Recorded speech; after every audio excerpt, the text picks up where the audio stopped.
The next phase is the reducer. In our case, we only have a single reducer because that's the Hadoop default.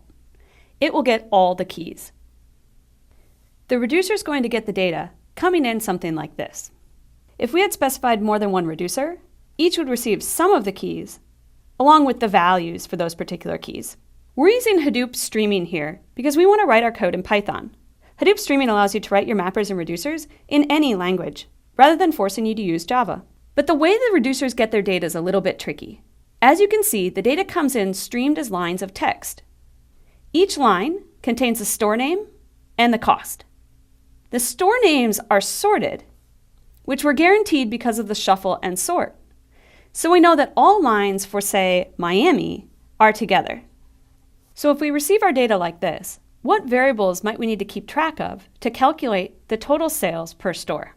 Do we need to know the cost of the previous line? Do we need to store the current cost? Or how about the total sales per store? Do we need to save the previous store or the store that we're currently working with?